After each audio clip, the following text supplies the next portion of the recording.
Bonjour professeur, Oui, bonjour. bienvenue dans notre podcast. Aujourd'hui, on va nous plonger, vous allez nous permettre de nous plonger dans la culture des Sosoka et on aimerait savoir dans un premier temps quelle est l'origine des Soussous, d'où vient-il? C'est bien. Je salue d'abord l'état-major de votre TV et ensuite je salue aussi vos téléspectateurs qui me suivent à l'instant T et je salue aussi alors mes disciples de Kore Sebeli Wakara et je salue l'ensemble des Guinéens alors qui sont à l'écoute alors de cette émission. Et quand vous me posez la question sur l'origine des Soussous, je vais le répondre de façon automatique et très simple, avec des exemples à l'appui. Vous savez, ce n'est pas l'argument qui fait la force. C'est la force de l'argumentation qui fait la force d'une démonstration. Qu'est-ce à dire?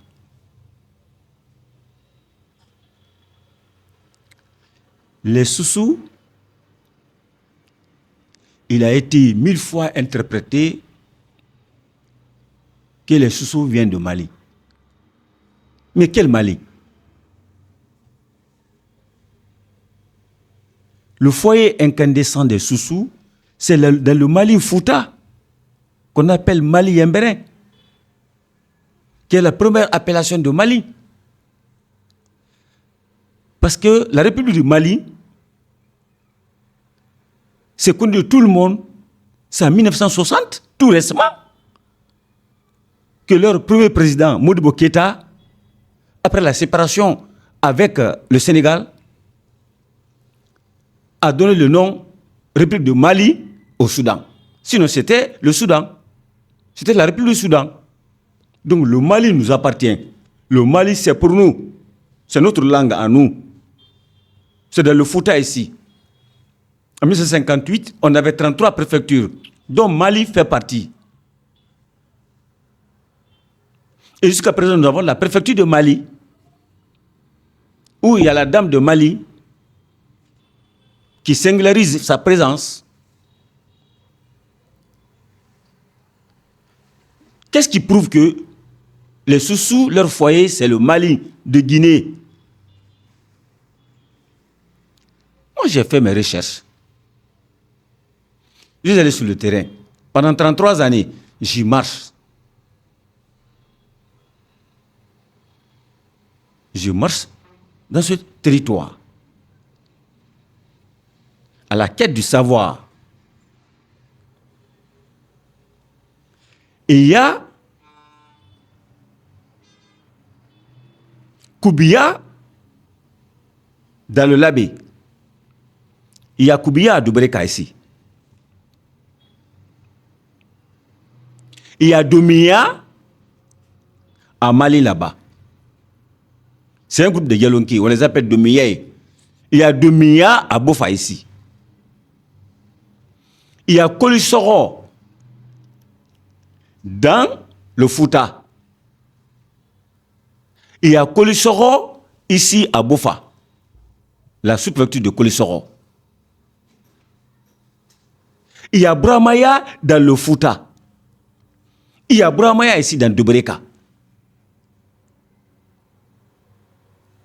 Il y a Labaya dans le Fouta. Il y a Labaya ici. Il y a Tambaya dans le Fouta. Il y a Tambaya ici. Et ces noms-là, tu ne les rencontres pas dans le Soudan. Hein?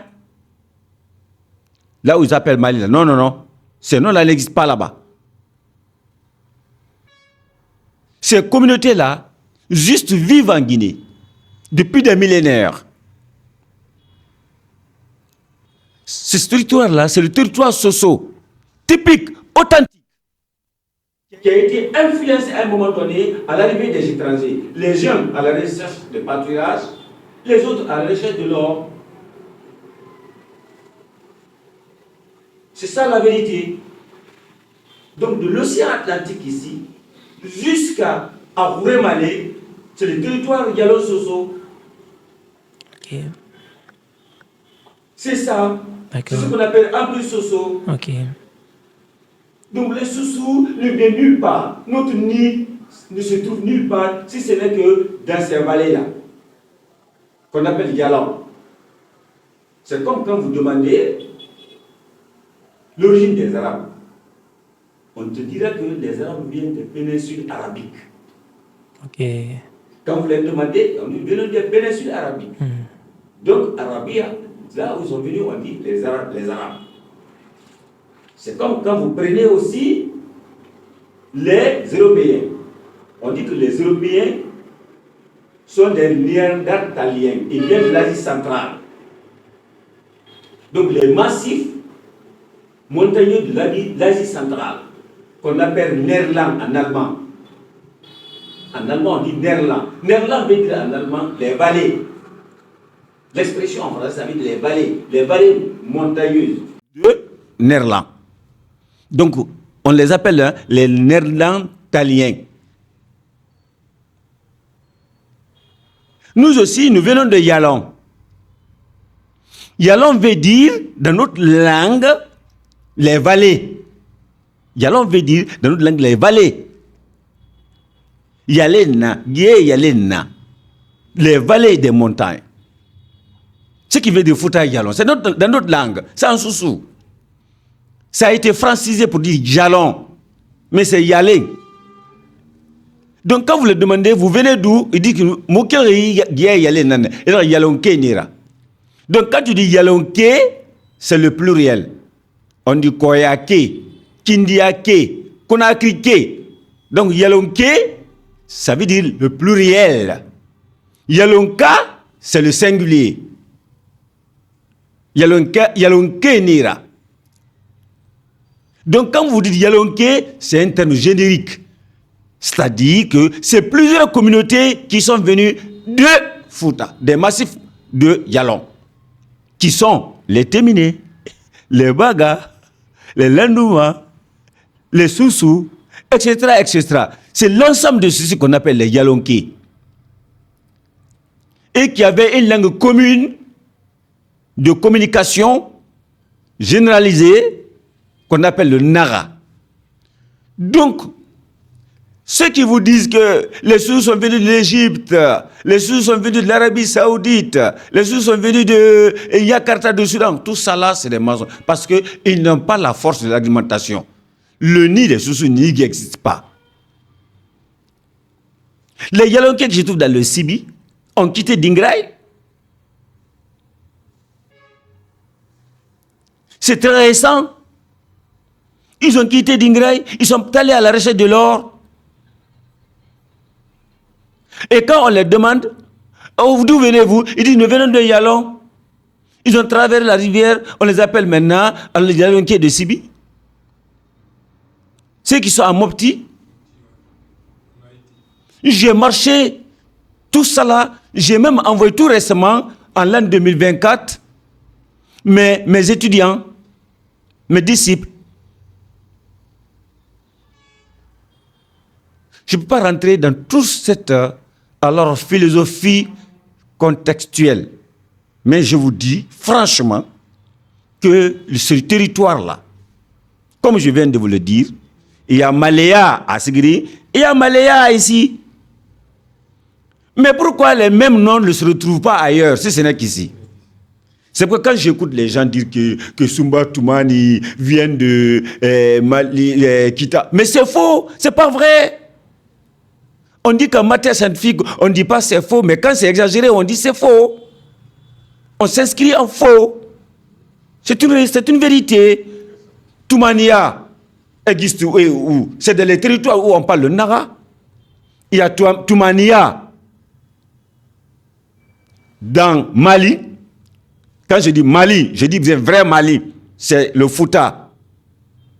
Il y a Toumania là-bas. Arrivez, vous allez trouver de Toumania. Il y a Toumania à Farana. Le Toumania de Farana. Là-bas, c'est Nara qu'on parle. Donc, le Toumania de Mali, dans le Fouta, il parle de Nara. Je suis parti là-bas. C'est dans le Sangalan. En allant vers Sénégal, Tambacounda. Il y a Toumania là-bas. Ceci parle Nara. C'est des Dialonké. Il y a Toumania aussi dans Farana. Ceci aussi parle Nara. Ce sont les Dialonké. Il y a Toumania dans Kolé ici. Dans Kolé à Télémélé. Ceci aussi, il parle le Nara. Il y a Toumania à Debreka ici. Ceci aussi parle le Nara. Où est la contradiction? Est-ce qu'il y a Toumania en France? Est-ce qu'il y a Toumania en Asie? Est-ce qu'il y a Toumania dans le Soudan? Non. Le nom Toumani est un nom yalonké. Ça a été emprunté par contact. C'est comme quand tu vois un soussou, j'ai une sœur qui s'appelle Binta Bangoura. Mais le nom Binta là, c'est emprunté des Peuls. Il y a des noms qu'on emprunte. C'est comme quand tu dis Fanta Yalo. C'est un nom emprunté des Malinqués. Sinon, Fanta, c'est typiquement du son Malinka. C'est comme quand tu dis Yari. Yari, c'est Soussou. Quand tu vois maintenant quelqu'un s'appelle Yari Kaba, dis-toi que c'est par voisinage que les uns et les autres échangent les noms. Voilà. Donc, c'est ce que je vais vous dire. Les Soussous sont de la Guinée. Donc, par la forte argumentation, on a fait des découvertes en Guinée. Par exemple, à Tingilinta. Tingilinta, ce n'est pas un mot chinois, ni un mot français, ni un mot yula. C'est un mot Soussou. Donc, Tingilinta, dans Boké ici, par une équipe environnementale des Américains, CBG, ils ont trouvé des poteries à Tingilinta qui datent de moins 4000 ans avant Jésus-Christ. En ce moment, même la Mecque n'était pas fondée. Quels sont ceux qui ont fondé ça? C'est des Dialonké. C'est nous. C'est le Nara. Donc ça, c'est une preuve, ce qu'on appelle une force d'argumentation. Un. Deuxièmement, on a trouvé ici, à Boko, dans Kindia, des instruments, je dis bien des instruments, donc, de la préhistoire, c'est-à-dire que les pierres taillées, ça y existe. Ça a été trouvé par M. Samoura. Par après, ça a été vraiment relayé partout. Donc, ces instruments-là datent de l'âge de la pierre taillée. Et vous connaissez l'histoire. L'histoire dit, on connaît l'âge de la pierre taillée et puis l'âge des métaux. Donc, depuis au pré-cambrien, nous, on vivait ici. Ces montagnes-là, dans l'histoire, ont servi à l'abri des hommes. Donc, les premiers habitants de ces montagnes, qui sommes nous, c'est ce qu'on appelle les Yalonka. Donc, les Soussous, leur origine n'est ni asiatique, ni européenne, ni soudanaise. C'est purement, alors, le massif montagneux de Fouta. C'est la Guinée. Nous sommes les véritables pré-cambriens d'ici. Voilà ce que je peux vous donner comme résultat. D'accord.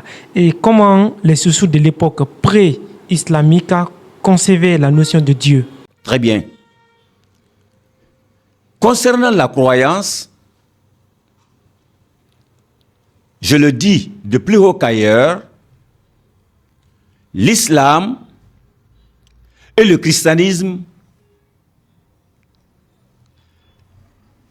ne sont pas des religions qui ont montré le monothéisme au peuple Soussou. Je vous ai dit dès le départ que l'argumentation n'est pas alors le vrai fait d'une phrase, mais c'est la force de l'argumentation qui est effectivement la valeur d'une phrase. Ça, c'est une force. Marigi. Est-ce que c'est les Arabes qui nous ont dit d'appeler Dieu Marigi? Non. Est-ce que c'est les Occidentaux qui nous ont appelé d'appeler Dieu Marigi? Non, ils ont trouvé Marigi avec nos parents. Et Marigui, on ne le voyait pas. Quand vous demandez aux Soussous, où est Marigui? Ils disent que Marigui, on ne le voit pas. Il est invisible. Il est le maître du destin. C'est son nom ça. Maragiri, Feragiri, Mangué Feragiri. Le dieu du destin. Quand ils ont été convaincus de la mort, ils ont compris que ça c'est le destin. Quand ils sont convaincus de la vie, ils ont compris que c'est le destin. Quand ils ont été convaincus du bonheur, différemment, ils ont confié ça à un destin, à un maître du destin. C'est ce qu'ils appellent Mangué Marigui, le maître de l'univers. Donc, depuis l'aube de l'humanité, à un moment donné, par prise de conscience, les Soussous ont constitué alors une institution qu'ils ont appelée l'Aga. L'Aga veut dire quoi? La, en Soussou, ça veut dire tout simplement la croyance. Quand vous dites en Soussou, l'Anna, la Marigira, la Moussara, ça veut dire il faut croire en Dieu. Il faut croire en ce que Moussa dit. Là, c'est ce que ça signifie en Soussou. Là, c'est la croyance. Ga en Soussou, ça veut dire tout simplement, alors, le commencement. C'est pourquoi la femme qui le met en vie, qui porte sa grossesse, il l'appelle Nga. Ça veut dire c'est-à-dire la mère du commencement. Ça, c'est mon commencement. Ça veut dire Nga, c'est mon commencement. Donc, l'Aga veut dire croyance au commencement. Le commencement, c'est quoi? C'est Dieu. Et dans leur cosmogonie, ils avaient 12 noms de Dieu. Gang, Dera, Kikere, Khunsa, Sansoge, Sanfindi, Yafindi, Kofindi, Kisango, Tonguma, Kiraso, Sekan. Donc, Gang, c'est le départ. C'est pourquoi le son des éclairs qui n'ont pas connu la source, ils l'ont appelé Galagni, c'est-à-dire la voix du commencement. Ils pensent que les éclairs là, qui descendent, viennent des cieux, viennent du pouvoir de Dieu, viennent du pouvoir alors providentiel. C'est pourquoi on l'appelle Galagni.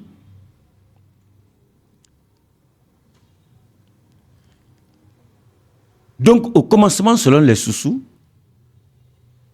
c'est le feu, l'étincelle. C'est là qu'est partie la vie. Et aujourd'hui, la science a prouvé que l'hydrogène est dans le soleil. Si le soleil s'éteint, la vie s'éteint. Donc, pour les Soussous, au départ, on était dans l'obscurité. C'est quand la lumière fut que la vie a été donnée. C'est pourquoi ils ont appelé la première, le donateur ou la donatrice de l'humanité, différemment à la Bible, différemment au Coran, la notion qu'ils ont trouvée avec nos parents, ils disent que c'est la mère qui a donné naissance à l'humanité. On appelle Ngandi. Ngandi. Pour les Soussous, dans leur histoire, dans leur cosmogonie, dans leur connaissance divine, c'est la femme qui a donné naissance à l'humanité. Ce n'est pas l'homme.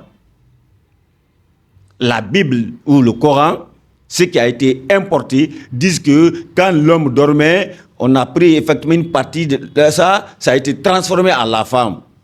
L'argument, quand vous l'écoutez, mais ce n'a pas de force avec le temps. Est-ce que vous comprenez?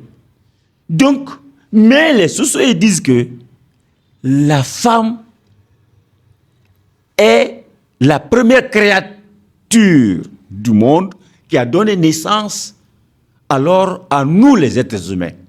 Donc, et par réflexion, les Soussous disent qu'il y a même encore des femmes qui vivent avec ce pouvoir-là. C'est-à-dire, ils ont mis la femme à la source du mouton. Le mouton, c'est la femelle du bélier. Si vous prenez le mouton blanc, il est là, sans bélier, il peut donner naissance. Ça, c'est une force de l'argumentation. Est-ce que vous comprenez? Voilà. Donc, deuxièmement, si vous prenez l'histoire de Jésus-Christ, sa maman Marie, on dit qu'elle n'avait pas connu un homme. Mais il est venu au monde. Ça veut dire qu'à la source, la femme, la première femme créée dans le monde, n'avait pas été accouplée. Mais il avait eu le pouvoir alors de faire des hommes sur terre. Mais ce n'est pas les hommes qui ont mis les femmes comment on appelle ça, dans ce monde. Donc ce pouvoir-là n'est pas donné, le pouvoir de procréation n'est pas donné à l'homme par alors l'accouchement. C'est donné à la femme. Donc on dit Toré Relais. On ne dit pas Relais Toré. Vous comprenez? On dit Toré Relais. On ne dit pas Relais Toré. Donc la langue elle-même explique que c'est de la femelle qu'est venue effectivement l'humanité. Toré Relais. Donc on dit, nous aussi on nous appelle Ngande. Ngande n'est pas attribué aux hommes, mais plutôt attribué à la femme. Ngande. C'est pourquoi vous entendez Ngande Silla, Ngande Kamara, Ngande Souma, Ngande Bangura. Ngande veut dire la mère du commencement. Gang veut dire commencement. Die veut dire les enfants, les descendances. Ngande. Ngande veut dire la mère de l'humanité. Est-ce que vous comprenez? Voilà ce que je peux vous donner. Donc, la croyance, le monothéisme existait chez les Soussous avant l'arrivée du christianisme et de l'islam. Je prends une prière, on dit Ndendio, Ndendio, Ndendu Kunkuba, Kunkuba c'est lanti, lanti goro, goro griya, Huma, Huma, Huma bumbu, bumbum kale, kale yasira, yasireyana, fonsireya, Ndendio, Ndendio, Murumali, Murumali, Ndendu Kunkuba, Humfema, Kunkuba c'est lanti, Humfema, Narambala, lanti goro, goro griya, Ibar Naran Narungia Rambira, Huma, Huma, Huma bumbu, Inaran Narungri, Kale kui. Bumbum kale yasira kale nagan nongi muma kirahoma yasira na forceria eramuti kirama nagan finir kirafanyira. Donc c'était une prière effectivement qu'on peut confondre effectivement au préambule effectivement de l'histoire de la croyance sur les Soussous. Donc je peux pas vous dire trop, c'est tellement vaste, c'est tellement vaste, c'est tellement vaste. Si on rentre de tout ça là, on dit kuye veut dire kuye ba mangé, c'est l'univers. Kuye ba mangé, kuye yala mangé, mangé nan kuye yala ma. Donc quand on dit Kouye, ça veut dire l'univers. Donc quand on dit Kouye battu dans la société, c'est vrai, les Soussous adoraient l'univers. Mais Mohamed a adoré qui? C'est l'univers. Alhamdulillah, Rabbil Alamin avait dit le maître de l'univers. Mohamed a adoré l'univers. Les Soussous adoraient l'univers depuis l'Antiquité. Ils adoraient l'univers. Kouye ba mangé, Kouye fort mangé. Donc c'est ça. D'accord. Et vous dites ici que les Soussous avaient déjà la notion du monothéisme. Oui. Alors, comment la transition là s'est effectuée du monothéisme chez les Soussous au monothéisme dans l'islam? Ok. Tu sais, quand vous venez, vous voulez retirer alors quelque chose à une personne, il faut que vous dénigrez sa culture jusqu'à ce que lui-même il perd le contrôle de sa culture. Après, vous le remettez la vôtre. Voilà ce que les Arabes nous ont fait. Voilà ce que les Occidentaux nous ont fait. La preuve simple ici, si vous nous demandez, c'est nous qui sommes là, aucun de nous aujourd'hui ne porte le nom Soussou. Tout le monde a un nom arabe ou chrétien. S'il n'est pas Jean-Pierre, il est Mohamed ou il est Abdul Gadri. Voilà, on veut simplement nous détruire, nous défaire de ce que nous avons. On dit que nos noms-là n'iront pas dans le paradis. Donc on dit au musulman ça rumma. Et autant musulman nana, c'est pas le comportement qui est musulman, c'est pour dire que nous avons été trahis. Nous avons été trahis, mais nous allons nous retrouver. Nous allons nous retrouver dans le combat. Nous allons nous retrouver. Ils ont verrouillé les portes, dire que alors ne viendra plus les prophètes. Mais c'est pas vrai. C'est Dieu seul qui est unique. Dieu seul ne peut être changé. Mais les hommes, il y aura toujours des prophètes. Autant que le monde existera. Et l'humanité ne finira pas aujourd'hui. Car l'humanité ne date pas d'aujourd'hui. Et ça ne finira jamais devant n'importe qui. Donc ça continue. Autant que ça continue, Dieu mettra des hommes, des grands hommes qui viendront avec des grandes doctrines, des grandes philosophies pour modifier effectivement le comportement des hommes. Car nous n'appartenons pas aux mêmes époques. Et les temps évoluent. Donc, vous pensez qu'un autre prophète reviendra? Il y a tous des prophètes qui arrivent. Mais maintenant, qu'est-ce que Moïse a fait? Il a envoyé l'écriture au peuple israélien. Et il a envoyé les lois de la Torah, les 10 commandements. Vous comprenez? Si vous regardez alors ce que je viens de faire là, je vous ai montré l'écriture, je vous ai montré effectivement nos anciennes croyances, je vous ai fait rappeler, c'est un avertissement pour vous dire que vous connaissez Dieu depuis très longtemps et Dieu est avec tout le monde. Mais aujourd'hui, je peux avoir des barricades devant moi parce que les Noirs pensent qu'ils ne peuvent pas être prophètes. Parmi nous ici, les gens cherchent toujours à nous arabiser ou bien à nous franciser, à faire de nous un homme occidental. Est-ce que vous comprenez? On dit « faut tenir narago ». Pour te donner une valeur, on te dit « faut tenir narago ». Voyez-vous l'esprit là? On ne dit jamais « forêt narago ». Donc, tant que cela ne vient pas, forêt narago, pour dire que quand tu dis à quelqu'un qu'il est forêt, c'est ça la grandeur, nous ne serons pas pardonnés. Nous allons rester toujours alors la bouteille fermée. Mais nous connaissons déjà. Et c'est pourquoi je prie chaque matin au nom d'Allah dans ma langue. Margi Ghlira, Sebatina Narambe, Kore Anumbori, Sesitomununa, Naranuna, Semambrunion, Naranluma, Mangem Margi, Iti, Imutim Mange, Akeren, Naranfira Fouet. Nafla Fefema, Dieu prend ça, parce qu'il sait que je m'adresse à lui, je l'ai déjà connu dans ma langue. Voilà, c'est une révélation. Est-ce qu'à l'image de Jésus pour les chrétiens et à l'image de Mohamed pour les musulmans, est-ce que les Soussous aussi ont connu un prophète? Les Soussous ont connu des milliers de prophètes. Les communautés ont connu des milliers de prophètes. Même dans le Coran, Dieu a dit là-bas, il dit que chaque communauté, j'ai envoyé alors des envoyés. Certes, les uns et les autres ont minimisé leurs envoyés. Ceux-là qui nous ont dit dans notre langue, mais c'était des grands philosophes, les grands maîtres. Est-ce que vous comprenez? Ceux-là qui ont élaboré Kemekiria, la charte là que je détiens là. Mais c'était des prophètes. Des gens qui avaient déjà lié qui avaient déjà l'alliance avec Dieu. Ceux-là qui nous ont donné les 12 noms de Dieu dans notre langue. Gan, Dera, Kikere, Roussa, Sansoge, Sanfindi, Yafindi, Kofindi, Kisango, Tunguma, Kiraso, Sekan. C'est des grands prophètes. Mais nous les avons négligés. Et nous avons été battus, torturés, traumatisés. Traumatisés, je dis bien. Donc tout cela, c'est des contextes. C'est pourquoi quand vous regardez effectivement dans notre livre, regardez ici, dans ce livre-là. Le premier commandement chez nous, on dit aller à la recherche du savoir utile. C'est l'article 1er. Oui, de la charte. Article 2, on dit unissez-vous. Article 3, on dit ne soyez pas ennemis entre vous. Article 4, on dit respectez le récipient couvert. Article 5, on dit l'exercice du pouvoir est transparent. Il est à la portée de chaque famille. Article 6, on dit de consensus, les villages sont habités par patronyme. Article 7, on dit ne tuez pas. Ne tuez pas, nos parents l'ont dit dans l'Antiquité, avant que Moïse ne le prononce dans l'Égypte, avec les Israélites. Déjà, c'était déjà combiné avec nous. Ne tuez pas.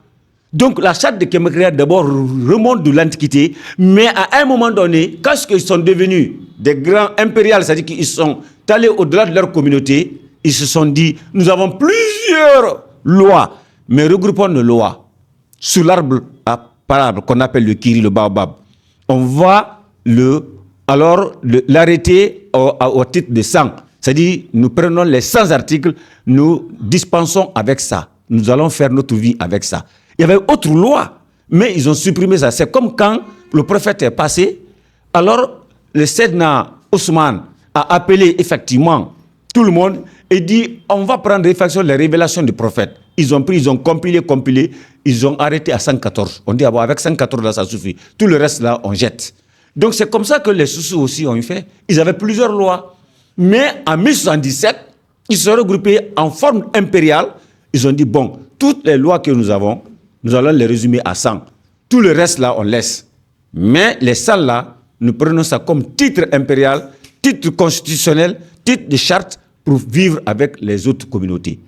Voilà les remontées de l'histoire. D'accord. Vous avez dit tout à l'heure que quand vous vous réveillez, vous priez, vous vous adressez à Dieu en langue, dans votre langue. Est-ce que cela veut dire que les Soussous doivent prier dans leur langue, comme par exemple à l'image de certains Malinké qui prient dans leur langue? Dieu n'a jamais dit à aucune communauté de ne pas prier dans sa langue. Personne ne peut argumenter ça devant moi. Sauf quand les gens sont endoctrinés. Comme quand quelqu'un est endoctriné. Et il faut voir, c'est même ridicule de dire que au lieu de là, c'est la langue des Blancs qu'on va parler pour rentrer dans le paradis. C'est même ridicule. Quand un homme d'aujourd'hui, du 21e siècle, entend ça, mais ça lui fait rire. Et hier, c'était possible parce que les gens, ils étaient endoctrinés, on les battait, ils étaient pris comme esclaves. Hein? On les déportait, on faisait d'eux comme des, des bestiaux. Mais aujourd'hui, on ne peut pas le faire. Pas le faire. Le pouvoir de l'esprit déjà est ouvert. Hein? On a compris que ce qu'il disait hier comme argumentation n'est pas tout à fait vrai. Quand tu vas chez les hindous, ils disent que au lieu de là, c'est leur langue. C'est le sanskrit. Hein? Quand tu vas chez les juifs, ils disent que Dieu va s'exprimer en hébreu, que Dieu a parlé avec Moïse en hébreu. Il a communiqué en hébreu, c'est pas en arabe. Ils disent que c'est leur langue, qui est la langue effectivement, alors de la bénédiction, du choix de Dieu, qui sont même peuple élu. Mais nous aussi, avec Kouré Sebeli, on dit que l'écriture vient du ciel. Wakara, nous sommes un peuple de Dieu, nous sommes un peuple béni, le peuple noir est béni. Donc nous sommes bénis, nous sommes la vraie couleur de Dieu. Nous allons nous battre, nous irons de plus. Mais quand ils écoutent ça, ils savent que, effectivement, nous avons été torpillés par les Arabes pendant 13 siècles avec Ibn Saïd, d'autres esclavagistes, on n'en parle pas. Jusqu'en 1962, on faisait l'esclavagisme à la Mecque. Là où vous partez, là, vous avez envoyé 60 millions. Jusqu'en 1962. C'est lorsque le gouvernement américain et d'autres gouvernements, le gouvernement français, ont pris des positions que les Arabes ont cessé de continuer à vendre les gens à la Mecque. Mais c'est quoi ça? C'est quoi ça? On ne peut pas parler ça. On ne peut pas parler ça. Nous, Dieu nous aime. Nous aimons Dieu. Dieu, il nous aime. Nous aimons Dieu. Nous allons prier. Ceux qui veulent prier dans leur langue peuvent prier dans leur langue. Ce n'est pas alors vraiment du diable. C'est-à-dire que nos parents là, qui sont aujourd'hui à l'état latent là, demain, ça trouvera qu'ils vont se réveiller. Ils vont se réveiller. Il faut s'aimer pour que Dieu t'aime. Si tu ne t'aimes pas, tu te réunis. Celui-là qui te regarde, il te réunit. Si tu vois que jusqu'à présent, les Arabes nous traitent d'esclaves parce que nos parents se réunissent, ils se prosternent. Ils considèrent qu'ils sont inférieurs aux Arabes. Ils considèrent ça. Et moi, je ne peux pas le faire. Je sais que je suis un élu de Dieu. Je suis quelqu'un qui est aimé de Dieu. J'aime Dieu, Dieu m'aime. En aucun cas. Et mes progénitures seront aimées de Dieu. Ils vont aimer Dieu. Que Dieu aide les Noirs. Que Dieu aide le peuple noir à se libérer. Je prie Dieu. Sinon, le nom Kala, je pense que le nom Oumar n'est pas plus beau que Kala. Hein? Donc, le nom Kala, c'est un nom paradisiaque. Paradisiaque pour moi. Alors, merci beaucoup. Est-ce que les Soussous aussi, est-ce que la notion de l'enfer existe chez les Soussous? La notion de l'enfer. Ok, c'est une très bonne question.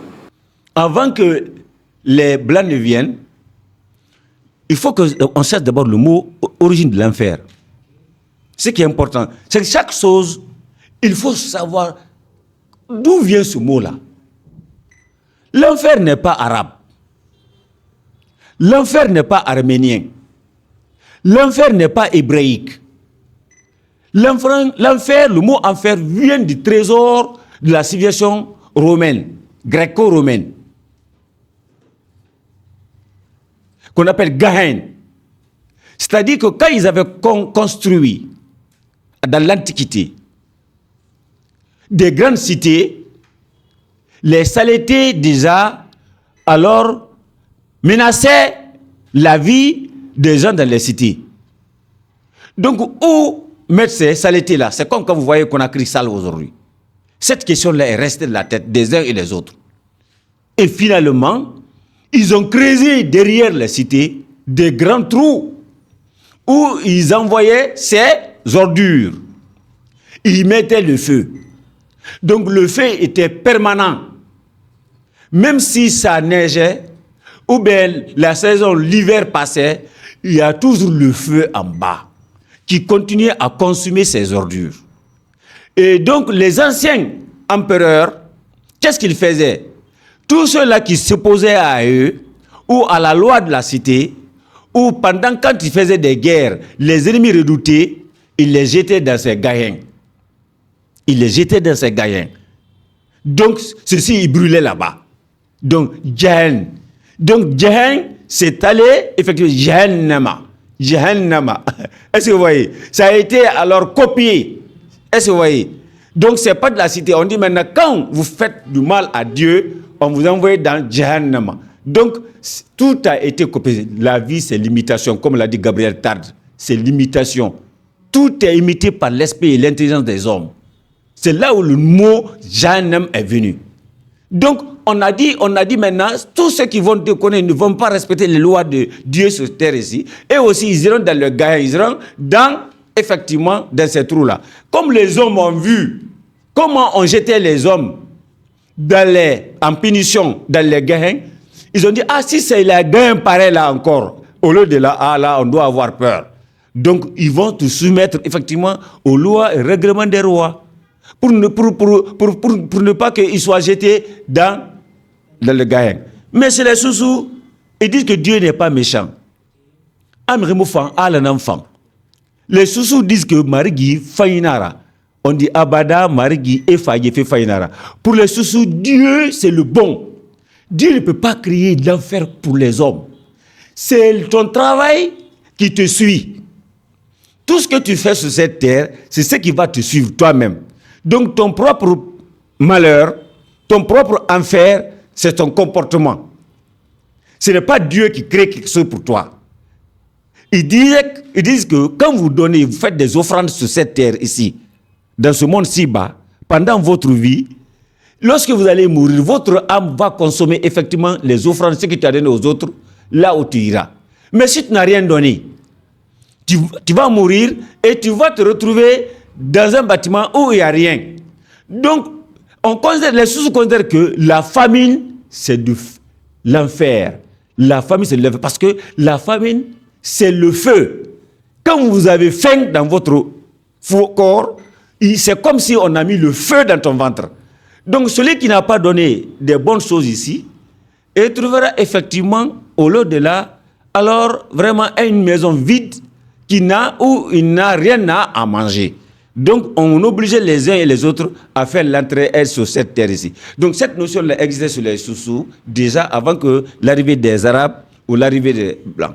Donc, il faut faire du bien. C'est ce bien-là qui a fait de nous esclaves parce que on recevait les gens à bras ouverts, on les accordait. Et quand les Blancs sont venus, nos parents se sont occupés d'eux. Et finalement, qu'est-ce qui se passe? Ils ont effectivement alors profité de cette notion morale-là pour nous affaiblir et faire de nous ce qu'ils veulent. Voilà ce que je peux vous donner comme alors le chemin réel effectivement des faits. Concret, ça c'est purement concret. C'est-à-dire notre bonté a été notre côté faible. Alors. D'accord. Est-ce qu'à l'image des chrétiens et des musulmans, les sous-sous aussi avaient un livre sacré? Un livre sacré. C'est le livre sacré, c'est le Wakra. Okay. C'est le Wakra. J'ai par exemple le Wakra Gan, qui date de plus de moins 1450 ans, qui est plus ancien que l'islam. Je l'ai. De quoi parle le Wakara? Wakra parle des lois, les textes. Comment se comporter. Comment ne pas alors offenser son prochain. Comment être bon. comment emprunter la meilleure conduite. Voilà, c'est sur ces lois-là. C'était porté sur les argiles, en Fendani qui veut dire les hiéroglyphes, les idéogrammes, qui exprimaient les idées. Avant que les Blancs ne viennent, ils avaient trouvé des formes d'écriture avec nous. Il y a des peuples comme les peuples de Vaï. Ils avaient leur écriture comme les Thomas. Ils avaient leur écriture comme les Soussous. Ils avaient leur écriture, mais ils sont venus nous combattre. Non seulement idéologiquement, culturellement, sous toutes les formes, pour nous vraiment alors mettre à bas et qu'ils montent sur nous. Que Dieu protège les Noirs. Voilà. Amen. Alors, comment vous faites pour vulgariser le livre sacré des Soussous, le Wakara? Oui. Comment la vulgarisation se passe? La vulgarisation, ça se passe très bien. Parce que ça, c'est un élément. Du fait que je suis dans votre vraiment environnement, déjà, ce sera une possibilité pour vous de faire comprendre aux uns et aux autres que les uns et les autres doivent connaître notre culture. Connaître ta culture ne te débarrasse pas de ta croyance. Nullement. De ta croyance, nullement. Si tu es bouddhiste, tu restes bouddhiste, mais il faut connaître d'abord ta personne. Tous les peuples qui sont connus aujourd'hui sont développés. Regardez la Chine. Elle n'a pas abandonné sa culture, aujourd'hui elle est développée. Regardez les Arabes. Nous prennent l'argent ici aujourd'hui pour aller à Dubaï. Ils se sont connus. Pourquoi nos frères, nos papas cherchent à nous bloquer qu'on ne doit pas se connaître? C'est ce que j'ai expliqué autrefois à Somaya. Chez moi, je suis de Fodalia. Sur tout ça, c'est mes parents, jusqu'à Bentroya. Je les ai dit. Nos parents ont dit Wobariki. Ils n'ont pas dit Wobari Batou. C'est bien dit.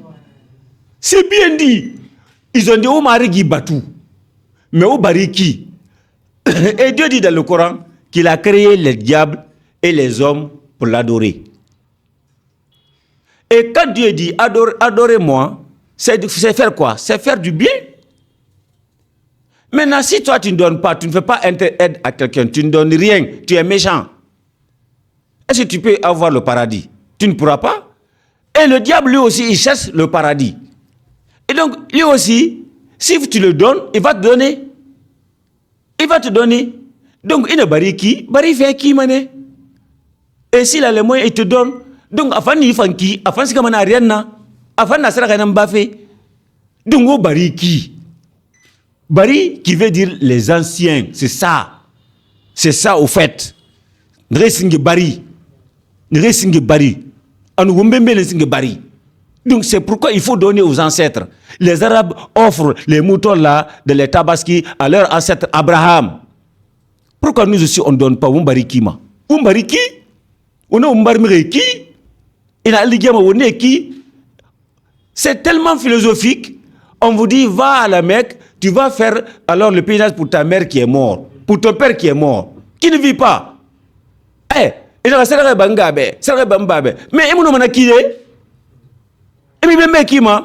c'est terre à terre. C'est terre à terre. Mira murta kimuna naradi. Yete kolon kine na nara. Woti wonga wete kan kolon. Ala nu annabe mbaro makandi. Ala nu annabe. Nagana chrétien lura chrétien. Nagana mizme lura mizme nya. Nana bouddhisme lura bouddhisme. Mais kate ira susuya kolon. Ira yete kan kolon. Ira na muira sabati. Na mu fanye na wonyira. Na mu fanye na wonyira. Nere kobi wonne wale. Nere fan wonne rebatu. Et a kobi uru. A fayi nangbo a kobi be. Voilà ce que je peux vous dire. Mais dans les espaces publics, on constate que quand on parle de nos cultures, on vante beaucoup plus les aspects négatifs et on expose peu les aspects positifs, surtout les Occidentaux. Oui, c'est comme ça. On est dans la guerre. La vie, c'est un combat. Il faudra comprendre ça. Les Arabes cherchent à arabiser le monde.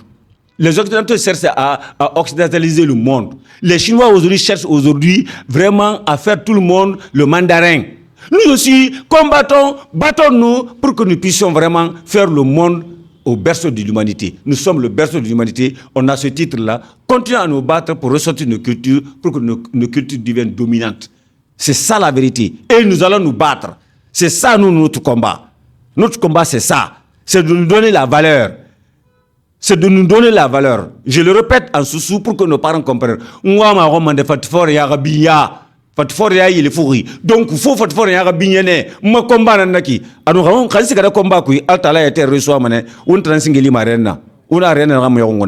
C'est ça la vérité. C'est ça. Est-ce qu'aujourd'hui, quand on vous permet de faire le pèlerinage, vous allez accepter? Hein? Quand on vous permet aujourd'hui de faire le pèlerinage, est-ce que vous allez accepter?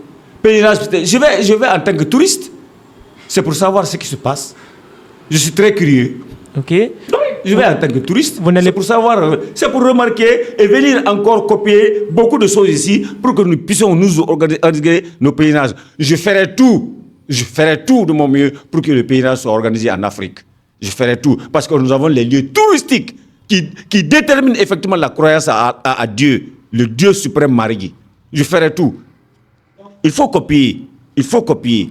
C'est l'imitation. La vie, c'est l'imitation. Quand tu es né, avec le fait de mourir, on t'a appris. C'est ça la vérité.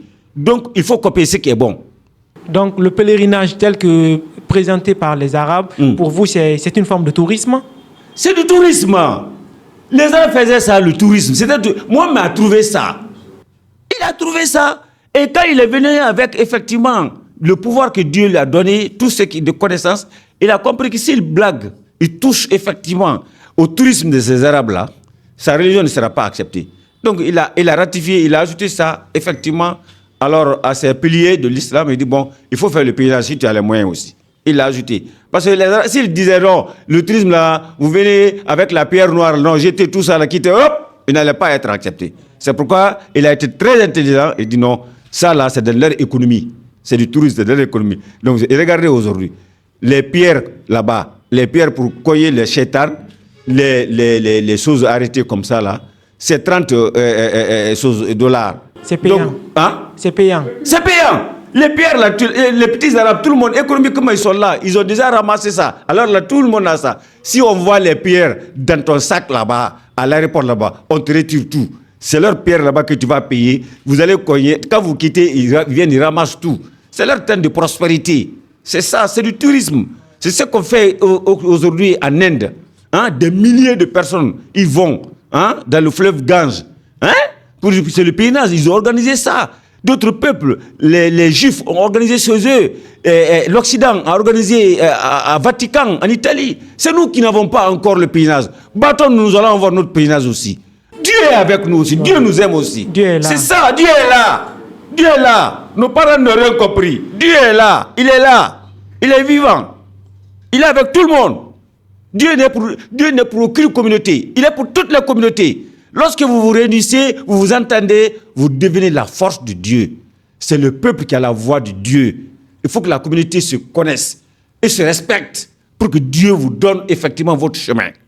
C'est ça. D'accord. Et quelle place les femmes occupent chez les Soussous? Parce qu'on voit que dans le quotidien, c'est souvent elles qui se réveillent le matin, elles partent au marché, elles cherchent le gagne-pain pour toute la famille. Est-ce que ça a toujours été comme ça? Oui, c'est la mère de l'humanité. C'est un Gandhi.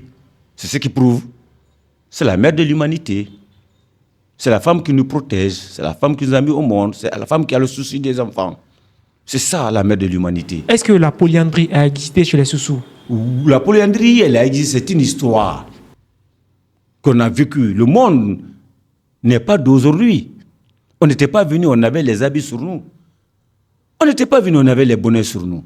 Quand Dieu a créé Adam, l'histoire, la Bible, autre chose, là, en parle. Mais il n'y avait pas d'habits. On le sort, vous-même, vous le voyez nu. On dit qu'il est né dans le paradis. Donc, ça veut dire que, contrairement, qu'il n'y avait pas d'habits dans le paradis, parce qu'ils sont nus, on les voit. Donc, si les habits sont là aujourd'hui, c'est grâce à quoi? C'est grâce au pouvoir de l'esprit de l'homme. C'est l'homme, c'est nous qui avons créé ces habits, là, ce que je porte là. C'est nous, les pères là. C'est nous. J'ai même enlevé. C'est nous. Donc, c'est avec l'évolution que les hommes, effectivement, par forte analyse, sont dans ce domaine aujourd'hui. Et on est arrivé aussi à dépasser ça. Parce que quand vous partez, par exemple, au Canada, il n'y a plus de mariage. Aujourd'hui, c'est le consentement qui marche vers le Canada. Vous vous entendez, vous êtes ensemble. S'il arrive des moments que vous n'êtes pas d'accord, c'est un contrat social, vous vous séparez. Donc c'est un fait social. Et un fait social, c'est quoi? C'est tout acte, toute manière de faire, dépendant de la conscience individuelle. Et agissant sur la même conscience individuelle, une force de coercition sociale donnée. C'est ça un fait social. Donc si nous nous entendons de quelque chose, c'est ce que nous allons faire. Aujourd'hui, quand vous regardez le mariage chez nous ici, précisément en Guinée, il y a 3 types de mariages qui se passent dans un seul mariage. On fait le mariage coutumier. Guinée, Lengue, Tongo, il prend Calébas, il fait des sous comme ça, là. On fait ça, là, ça c'est purement sous-sous. Après, on vous prend, on vous envoie à la mosquée. Les imams aussi lisent là-bas de façon arabique. Ça, c'est comme mariage. Ça, c'est le titre arabe. Après, vous quittez là-bas, vous partez à la signature, à la mairie. Tout ça, là, c'est le titre occidental. Donc, 3 types de mariage s'exécutent. C'est pourquoi c'est devenu dépensier, insupportable. Si on laissait seulement à nos coutumes, c'était légal, c'était légalisé, c'est tout. On va, on marche. Tous les enfants, vous allez tous avoir vos femmes. Il faudra que nos parents reviennent sur ça. On va imposer le mariage coutumier. Qu'on laisse le mariage qui se passe dans les mosquées. Est-ce que c'est de l'arnaque et dans les églises? C'est de l'arnaque. Qu'on se marie effectivement de façon coutumière, dans le consentement. Dieu exauce et il prend. Voilà. La colère est sortie. Il y a l'accord du père et de mère. La fille, il prend la dot. C'est fini. Après côté Tongo, il a pris la charge. Voilà. Alors tout est exécuté et voilà le mariage. Mais quand vous dites qu'il faut qu'il aille à l'église, il faut qu'il aille à la mairie, tout ça là c'est de l'escroquerie. Voilà. Papier sur papier. Voilà. S'il voit tout ça là, vraiment avec les vins d'honneur, on dit vin d'honneur, le vin à l'honneur. On dit musulman, mais il va au vin d'honneur. Le vin où on prend. Ils ne connaissent même pas le sens des mots. Malheureusement, les gens ne déchiffrent pas. Ils ne comprennent pas. Ils n'analysent pas. Voilà. Sinon, tu es musulman, pourquoi tu fais le vin d'honneur? Pourquoi tu vas donner le vin à l'honneur de ta femme ou à ta famille? Voilà. Tout cela. Est-ce que la notion de dot aussi existait chez les Soussous? La notion de dot. Mais c'est ça qu'on appelle côté. Ok. C'est ça. Côté, c'est dot. La charge. Tu sais, chaque peuple a son mode de pensée. Chaque peuple a son mode de pensée. Quand tu dis tout de suite à un Français, quand un Français veut te faire comprendre que il est élève ou étudiant, quand tu le demandes, il te dira « Je suis un élève ». Qui tu es? Il dit « Je suis un élève ». Tu as vu, il a fini par élève. Quand vous dites à un Soussou, il veut montrer qu'il est étudiant ou bien il est élève. Quand tu demandes qui tu es, amène Harandi Nana. Lui, il commence par élève. Tu as vu? Il dit Harandi Nana. Vous avez vu, ils n'ont pas les mêmes modes de pensée. Quand vous dites que vous allez traduire par mode de pensée, vous n'allez pas vous retrouver. Par exemple, quand vous prenez je suis un élève, je, en Soussou, ça veut dire je suis je suis un. Je suis kere. Élève, Harandi. Kere, Harandi. Quand tu dis ça à un public Soussou, ils ne vont rien comprendre. Mais c'est valable. Alors que la pensée, le mode de pensée français, c'est ça. Quand vous dites maintenant à un Soussou, il dit Monsieur Tanana, Harandi Nana. Le public comprend directement que lui, il est étudiant. Est-ce que vous voyez? Mais quand vous transmettez ça en français aussi, Harandi, ça veut dire étudiant. Nana, je suis. Étudiant, je suis. Le sens n'est pas complémentaire, n'est pas compréhensif. Est-ce que vous voyez? C'est pourquoi chaque peuple a son mode de pensée. Maintenant, les penseurs occidentaux, quand vous enseignez, vous apprenez leur pensée, vous devenez docteur. Je vous ai appelé Tinkala. Vous n'êtes pas un docteur. C'est eux qui sont docteurs. Toi, tu es Tinkala parce que tu es dans leur mode de pensée. Quand tu es arabisant, tu es Tinkala. Tu es dans le mode de pensée des Arabes. C'est quand tu apprends ici, tu deviens Sema, tu deviens celui qui dit, tu deviens celui qui dit. C'est en ce moment que toi aussi, tu es intellectuel. Parce que tu t'es connu maintenant. Tu as connu ce que c'est que le laga. Si tu ne te connais pas, tu vas apprendre le mandarin chez les Chinois. Tu es Tinkala. Voilà. Est-ce que la notion de jardin d'Éden existait aussi chez les Soussous? Oui, on appelait ça Dara. Les Soussous appelaient ça Dara. Comment ça fonctionnait? Dara, ils disent que Dara, c'est le lieu de la paix. Celui qui fait du bien ici, il sera tous dans la paix. Est-ce que Darane? Est-ce que Barato? Donc ici, ils appellent ici Khanta. Khanta veut dire le monde si bas. L'au-delà, ils appellent ça Lagata. Est-ce que vous comprenez? Ils avaient une croyance qu'on partait effectivement dans un autre monde. C'est pourquoi ils disent Abar Tamasara. Abar Tamasara. Il a quitté ce monde, il est allé dans un autre monde. Ils nous ont trouvés, hein? Ils nous ont trouvés avec Dieu. Hein? C'est pourquoi ils nous ont attachés. Parce que nous, on pensait que celui qui fait du mal sera mal récompensé. Et nous sommes laissés faire, on laissait les faire du mal. Ils seront avec Dieu. Voilà. Alors qu'eux, ils ne croyaient pas à Dieu. La forme, la philosophie qu'ils avaient, c'était une philosophie trompeuse. C'est les églises qui ont soumis les peuples africains à la colonisation. Hein? C'est les mosquées qui ont vendu les Noirs vers l'Arabie. C'est ça la vérité. Tous ceux qui disent aujourd'hui que c'est eux qui ont transporté l'islam ici, si c'est le groupe des Noirs, il y a 3 groupes. Il y a un premier groupe, quand on a banni l'esclavagisme en Arabie, on a dit aux Noirs, bon, partez, on vous libre. Vous êtes libérés.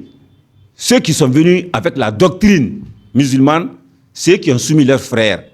Et ils les prenaient, c'est eux qui disent que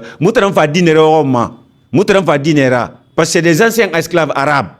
Ils sont venus encore esclavagiser leurs frères ici par la même notion coranique. Parce que c'est ce qu'ils ont appris avec leur maître. Soumettre, faire de ton prochain inférieur. Ni na falma kina mutaran fadina l'islam ra. Amena eta yetan keleri sirine yetan bembe kele Arabie Saoudite. Ne rebin na falma tous ceux qui disent que eux ils ont envoyé l'islam en Afrique ici, c'était des esclaves arabes noirs qui ont été libérés, qui sont venus avec cette notion d'esclavagisme pour faire du mal à leurs frères. Quand ils ont été alors libérés par les Arabes, quand ils sont venus, ils n'ont pas abandonné toutes les haines qu'ils ont vécues là-bas. Ce sont ces haines-là qu'ils ont versées sur leurs frères ici. Parce qu'ils disent que c'est eux qui les ont vendus. C'est ceux qui se disent, effectivement, c'est nous qui avons envoyé l'islam ici. C'est comme le christianisme aussi. La même chose. Lorsque l'esclavagisme a été banni en Amérique et à Londres, on a pris beaucoup de Noirs, on les a retournés en Afrique, au Libéria. Est-ce que vous voyez? Sur beaucoup des îles. Est-ce que vous comprenez? Ils sont venus. Et quand ils sont venus, c'est eux qui disent aujourd'hui qu'ils sont maîtres de l'église. Monseigneur Williams, Monseigneur ceci. C'est ceux-là qui ont effectivement pérennisé alors l'esclavagisme et tout ce qu'il faut. Voilà. D'accord. D'accord. Avant la découverte de l'Amérique par Christophe Colomb en 1492, vous dites que les Bagas d'abord avaient découvert l'Amérique. Ont été les premiers à découvrir l'Amérique. Comment ça s'est passé? Oui, les pirogues étaient courus par les Bagas et les Téminais. C'était le peuple de pêcheurs. Ce n'est pas la France qui est venue les apprendre à fabriquer les pirogues ici. La notion de pirogue date de l'Antiquité. Comment ils pêchaient? Est-ce que c'est les Français ou bien les Chinois qui sont venus apprendre nos parents ici à pêcher? Non. Non. Non. À l'origine, c'était des pêcheurs qui avaient maîtrisé la mer. Ils faisaient aussi, effectivement, ce qu'on appelle bella. Bella veut dire les voiles sur les pirogues. Et des fois, le vent les transportait au-delà des continents. Ils partaient découvrir. C'est pourquoi vous verrez d'autres noirs dans les archipels comment on appelle ça, de l'Australie. Est-ce que vous comprenez? Voilà. Il y en a qui sont partis vers le Brésil, les côtes africaines. Quand les Blancs attribuent la découverte de l'Amérique par Christophe Colomb, ils veulent faire leur hégémonie. C'est comme ça, tous les livres-là, c'est de faire leur hégémonie. Nous n'avons pas voulu opter pour le mensonge. Les Noirs ont tout le temps opté pour la vérité. Ils pensent que ce qui est correct, c'est ce qu'il faut mentionner. Alors que les autres disent que c'est quand vous écrivez alors des choses embellissantes sur votre communauté, c'est ce qui fera de vous la grandeur. C'est pourquoi la publicité et les modes de médias sont consommés par l'Europe. Ils pensent que le verbe, c'est la plus grande arme, la plus redoutable du monde. Et c'est ce que nous sommes en train de faire comme ça. Il faut ça. C'est pourquoi nous aussi, on doit prendre le verbe. Le verbe combat plus que le fusil. Le verbe est plus fort que le fusil. On arnaque par quoi? On arnaque les gens par le verbe. On dribble les peuples par quoi? On dribble les peuples par le verbe. Après demain, vous voyez autre chose. Donc, il faut aller avec le verbe. C'est le verbe qui détruit le verbe. Si vous vous calmez, vous restez, vous pensez que la vérité aura le jour, vous ne vous exprimez pas, vous serez dominé par le temps. Et il n'est jamais trop tard. Dans mon combat, il n'est jamais trop tard. Chaque jour que vous intervenez, chaque jour que vous vous libérez, c'est le meilleur jour que vous avez encore vécu sur Terre. Voilà. D'accord. Et la découverte de l'Amérique par les Bagas, c'était à quelle période? Mais c'est depuis l'Antiquité. On ne peut pas donner effectivement une date précise. Mais la présence des Noirs sur le sol américain, mais ça date de l'Antiquité. Voilà. Voilà. Ça, c'est donné. La mondialisation n'a pas commencé aujourd'hui. La mondialisation n'a pas commencé aujourd'hui.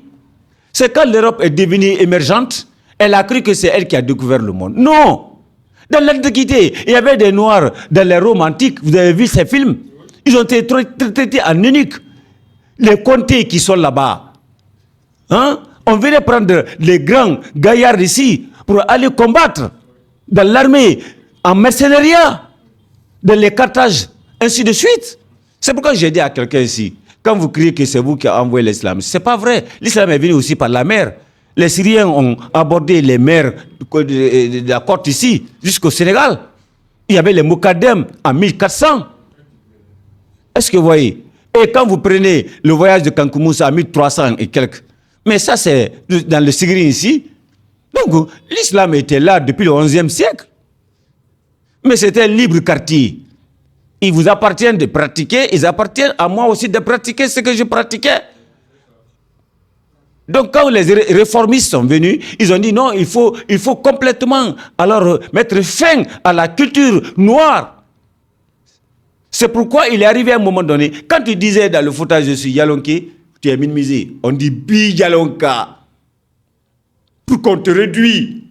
Il faut dire que tu es bi-arabe. Je suis descendant d'arabe. Pour qu'on se considère. Ils ne sont pas descendants d'arabe. Ce n'est pas vrai. Le singe rouge n'est pas issu du singe noir.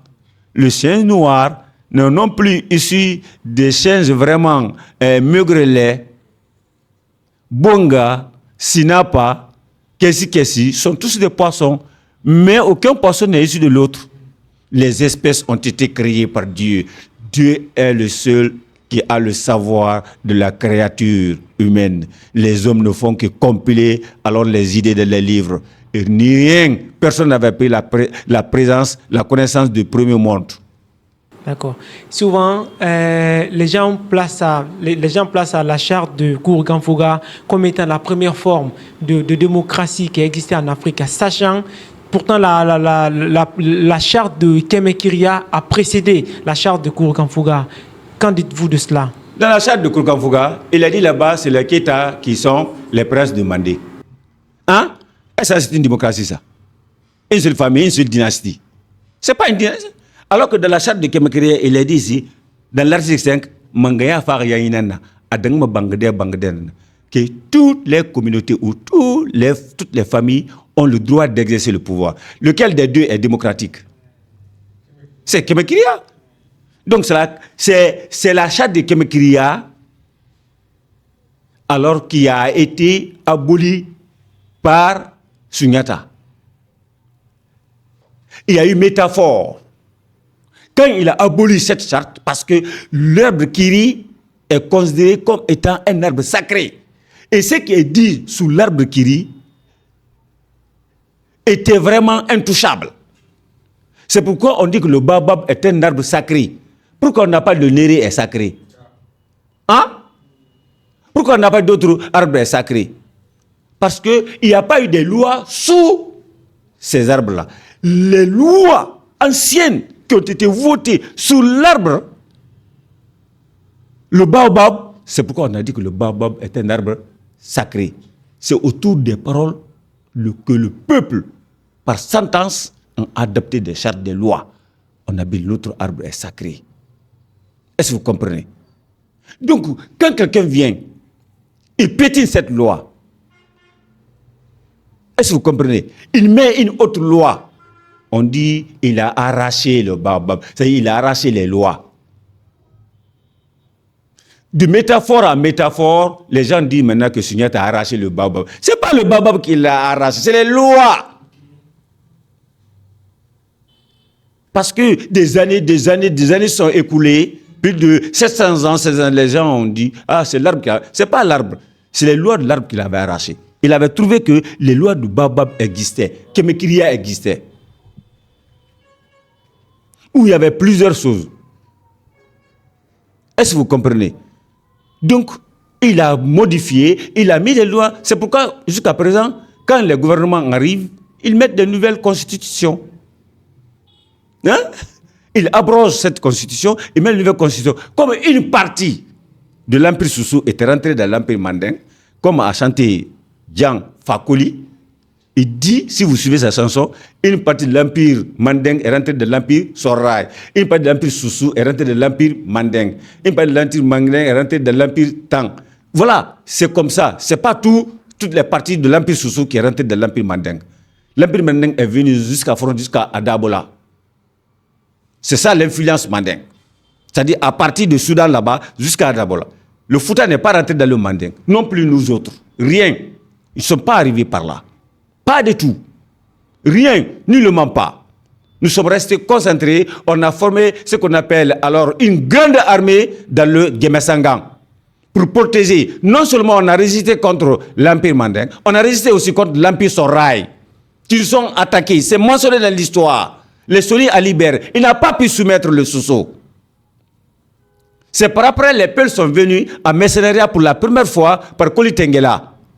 C'est quand ils ont découvert ici, ils ont dit, ah mais ça c'est un bon territoire. Finalement, ils ont commencé, les mercenaires ont refusé de se retourner.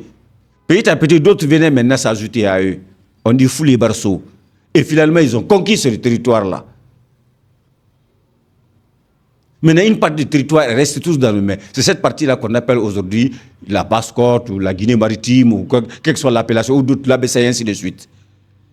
Donc, on est resté toujours dans l'influence de les pochettes. C'est ce que je vous ai dit dès le départ. Tout ce territoire-là est soso. Mais ça a été morcelé par l'arrivée, effectivement, alors par des étrangers. D'autres à la recherche des pâturages, d'autres à la recherche de l'or.